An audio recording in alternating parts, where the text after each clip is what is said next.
Dans cette vidéo, nous allons nous intéresser donc à la définition de l'objet, qu'est-ce que c'est qu'un objet et comment identifier les objets sur lesquels nous devons travailler ensuite en Java.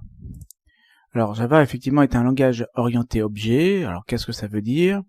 Eh bien manifestement que la brique de base sur laquelle nous allons travailler, c'est l'objet.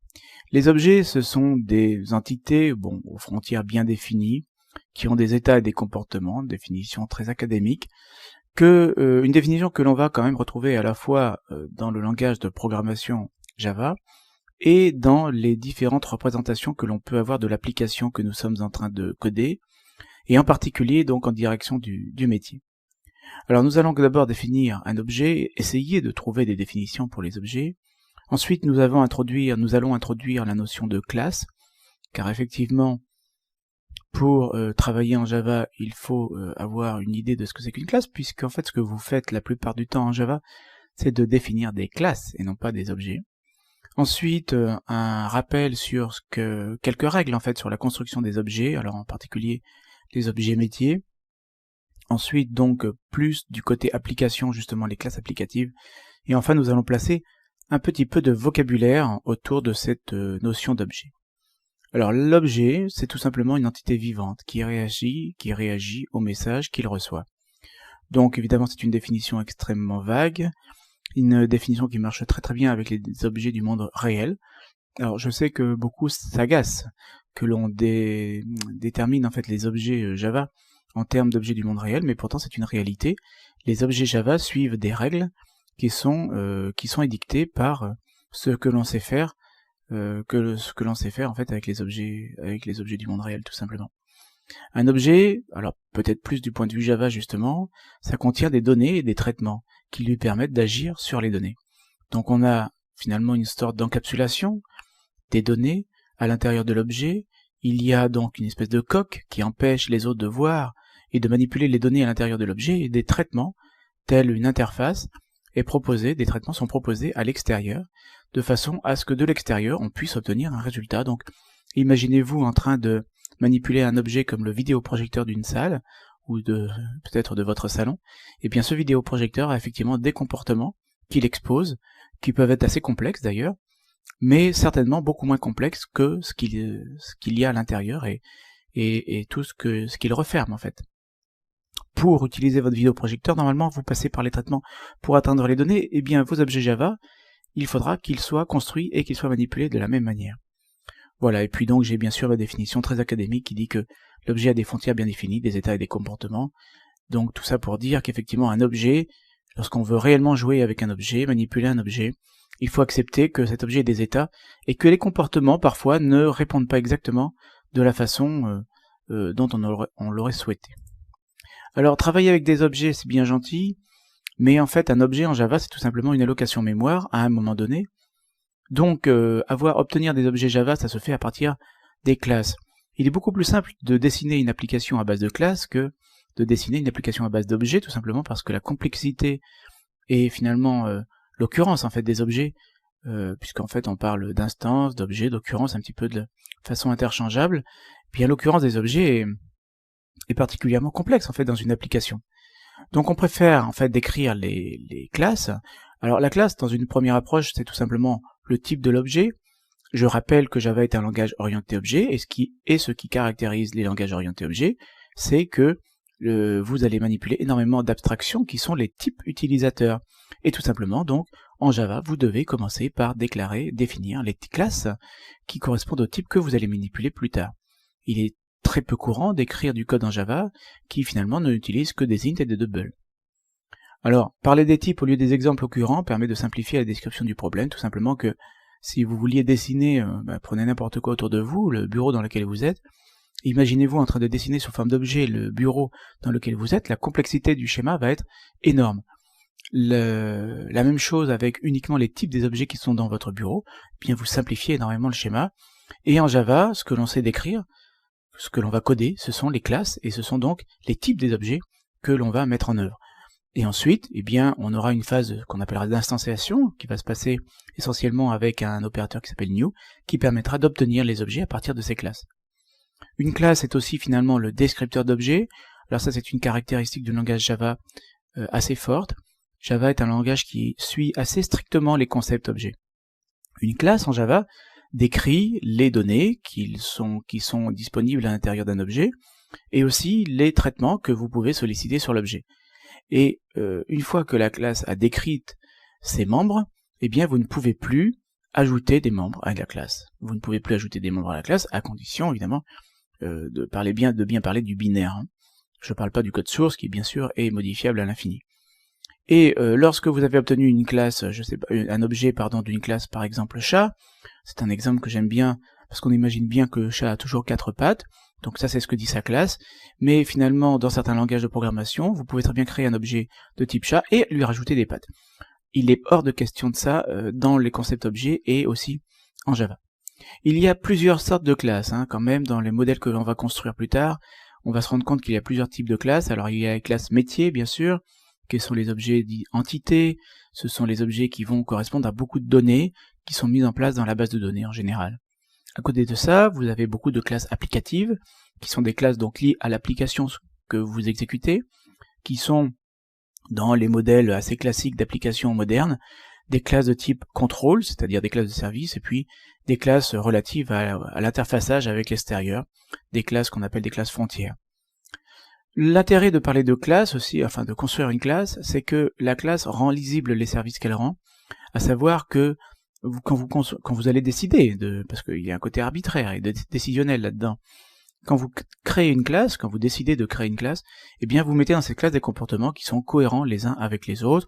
Imaginons une classe qui fasse à la fois les factures, qui change les roues de la voiture et qui en profite pour faire le café. Il est clair qu'une classe comme ça n'est pas du tout cohérente, c'est une classe qui a plusieurs responsabilités, que vous aurez du mal à construire, à maintenir, à comprendre, à faire évoluer.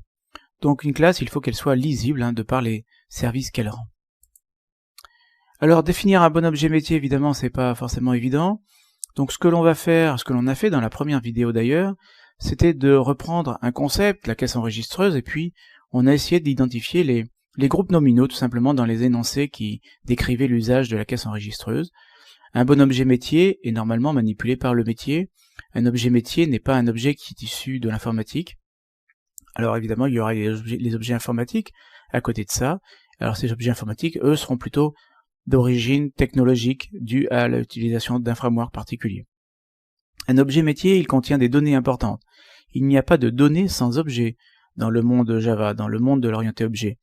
Donc on ne peut pas utiliser de variables globales en Java. Donc il va falloir identifier des objets pour stocker les données dont on a besoin. Si on parle d'un numéro de facture, ça veut dire que la notion de facture existe.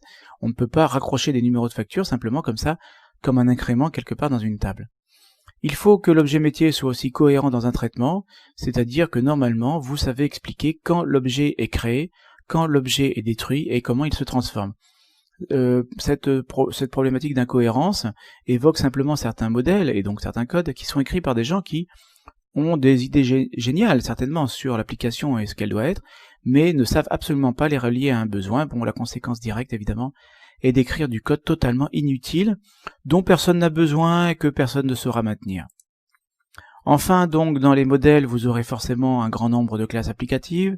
Ce que j'appelle les classes applicatives, ce sont des classes qui sont liées à la technologie que vous utilisez. Le framework Java est extrêmement riche, même dans sa version standard la plus simple, et donc il y a énormément de classes applicatives. Les classes applicatives, ce sont des classes qui rendent des services, typiquement correspondant donc aux couches plutôt techniques. Ces classes applicatives apparaissent normalement dans ce que l'on appelle le modèle de conception, c'est-à-dire l'effort de recherche de la solution après la description du problème, avant le codage. Normalement, les classes applicatives ne sont pas du tout le reflet d'objets métiers, et bien sûr, ces classes applicatives, typiquement, pourraient très bien ne contenir que des traitements. Alors ça choque souvent que les néophytes, en termes d'orienté objet, qu'on puisse créer des classes simplement pour des traitements, mais en fait, il faut bien mettre les traitements quelque part. Je rappelle qu'en Java, il ne peut pas y avoir de fonction non membre de classe, il ne peut pas y avoir de variable globale. Donc tout le code sera placé dans des classes, et pour les classes qui sont plutôt liées à l'application, on parlera de classes applicatives, vous ferez des classes aussi. Enfin donc, pour placer un petit peu de vocabulaire complémentaire, Les classes contiennent toutes les données et traitements, c'est ce que l'on vient de dire. Rien ne peut être en dehors des classes. Alors évidemment, il y a des moments où vous aurez besoin d'avoir des fonctions en particulier raccrochées en dehors de classe. On verra qu'en Java, on peut ruser finalement pour obtenir comme ça des comportements un peu globaux. Les objets masquent leur implémentation, c'est un grand classique. C'est ce que l'on appelle l'encapsulation. L'encapsulation, c'est le fait que en Java, par exemple, vous allez pouvoir décrire ce qui est privé et c'est le séparer de ce qui est public. Ce qui est public, c'est ce qui est accessible de partout. Ce qui est privé, c'est ce que vous allez cacher de l'extérieur. Les classes, finalement, définissent des attributs, sous forme de données, et des méthodes, sous forme de traitement. Alors voyons un petit peu donc un exemple de construction d'un modèle orienté objet qui se voudrait donc être générable en Java. Pour cela, je vais utiliser l'outil Asta, c'est un outil très simple qui s'est généré d'ailleurs du code Java. Je vais donc créer un modèle de classe et essayer de représenter un petit jeu de dés, par exemple. Voilà, vous voulez jouer au dés, et vous jouez au dés avec un gobelet qui encapsule 2 dés. Voilà comment ça va se passer. Vous allez d'abord définir vos classes. Alors donc, je vais avoir besoin de la classe dés, c'est normal. Je vais avoir besoin de la classe gobelet. Alors je sais que les gens qui sont performants, ou du moins qui sont à la recherche permanente et quotidienne de la performance, vont râler après la présence de cette classe gobelet. Et puis, moi j'aurais envie de rajouter une classe jeu qui fera un petit peu office de support finalement de mon jeu. Donc ensuite, il faut relier ces classes les unes avec les autres. A priori, dans un jeu, vous avez un seul gobelet à disponibilité. Je tire un trait d'association entre la classe jeu et la classe gobelet, et je vais dire que dans un jeu, il n'y a qu'un seul gobelet, mais il faut qu'il y ait un gobelet, et du côté jeu, évidemment, le gobelet appartient à ce jeu. Donc, avec une relation 1-1 ici, je dis qu'un objet jeu est lié à l'objet gobelet est lié à l'objet jeu. Si vous êtes à la recherche permanente et quotidienne de l'efficacité maximum, il est clair que vous avez envie de faire une seule et même classe, ce qui n'est pas une bonne idée. En tout cas, dans les premiers modèles, il faudra être sûr que le modèle ne va pas évoluer plus tard vers quelque chose d'un peu plus compliqué, par exemple le jeu à plusieurs gobelets ou quelque chose comme ça qui rendrait notre code pas très souple. Attention avec les concepts issus du métier. Les gens du métier ont du mal à fixer en fait assez rapidement leurs règles. Donc quand vous codez, au niveau des règles de gestion, faites bien attention de bien capter le vocabulaire du métier, de ne pas être trop intrusif en termes de codage, en termes de technologie dans ces premiers modèles. Le gobelet va jouer donc avec 2 dés, donc je vais mettre ici une valeur 0,1 que je vais revenir modifier en mettant 2. Il y a toujours 2 dés dans un gobelet, et les dés appartiennent donc au gobelet, là aussi 1.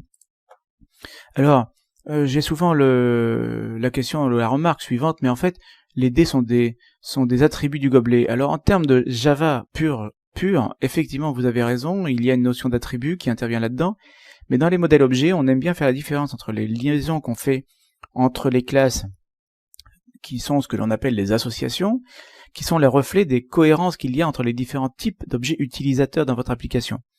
Après, en termes de performance, évidemment, vous pouvez tout concaténer dans une seule et même classe, tout rassembler dans une seule et même classe, mais vous obtenez forcément un code moins cohérent que celui que je vais obtenir ici. Ensuite, je m'intéresse aux données portées par les objets. Eh bien, pour le D, clairement, il y a une notion de valeur. Donc une valeur d'ailleurs que je peux laisser sous forme d'un int. Un int qui a une signification en Java. Effectivement, il s'agit d'un entier sur 32 bits. Nous avons ici au niveau gobelet, eh bien, aucun attribut à porter, puisque pour savoir quelle est la valeur du gobelet, le résultat du lancer, eh bien, je n'aurai plus qu'à aller voir les 2 dés qui sont en face. Et le jeu, finalement, là encore, je vais me contenter d'aucun attribut, puisque je n'ai pas de données particulières à placer. Alors voilà des types d'objets que je vais vouloir écrire en Java. Je sais créer des objets D en Java, je sais créer des objets gobelets qui référencent 2 dés, et je sais créer un objet jeu qui référence le 2 gobelets. Maintenant, il y a une deuxième partie, évidemment, dans un modèle complet, et le code Java sera complet de ce point de vue-là, qui est important, c'est l'aspect dynamique. Qu'est-ce que je fais avec un jeu? Ce que je fais avec un jeu, c'est tout simplement de jouer. Voilà, et donc je vais représenter ça sous forme de ce que j'appellerais une méthode. Donc on voit que le composant en fait de ma classe, c'est ici la méthode, le petit plus devant signifiant que cette méthode va être appelée de l'extérieur. .void ici, je suis en train d'introduire ce que j'appelle une procédure. Attention, ce n'est pas un vocabulaire Java, procédure. C'est qu'en fait je suis devant devant une méthode, une opération qui travaille par effet de bord. Jouer, en fait, qu'est-ce qu'elle fait, cette méthode? Eh bien, elle va prendre le gobelet qui est en face et le lancer 10 fois. Voilà, ça c'est la règle du jeu que j'invente en même temps que je vous parle. Le jeu va lancer 10 fois le gobelet. La petite boucle ici, je ne peux pas la représenter dans un modèle de classe. La structure des classes ne permet pas de représenter le code dynamique. Donc ensuite, sur le gobelet, lancer 10 fois, donc j'ai besoin, bien entendu, de l'opération lancer, mais le lancer, évidemment, retourne une valeur entre 2 et 12. Le lancer d'un gobelet, donc ici, le jouet de jeu va, dans une boucle, lancer 10 fois le gobelet, mais un lancer de gobelet, c'est le lancer de ces 2 dés, bien sûr, successifs. Donc de la même façon, alors peut-être que je vais l'appeler rouler, pour être plus clair au niveau des dés, de la même façon qu'on savait lancer un gobelet, on sait faire rouler les dés. Donc au niveau de la dynamique ici, finalement peu d'informations, donc ça se retrouvera effectivement dans le code Java, le modèle objet, le modèle de classe ici.